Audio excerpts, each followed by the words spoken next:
যাদের মিজানের পাল্লায় নেকের পার্টটা ভারী হয়ে যাবে তাদেরকে সামনের দিক থেকে এনে ডান হাতে আমলনামা দেয়া হবে।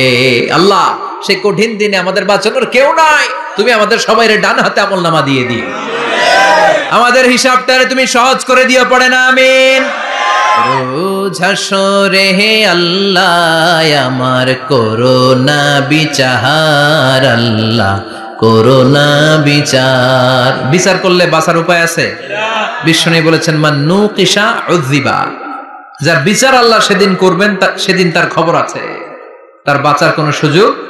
রোজ হাসরে হে আল্লাহ আমার করোনা বিচার, আল্লাহ করোনা বিচার। বিচার চাহি না তব দয়া চাহি এ গুনাহগার, আল্লাহ করোনা বিচার।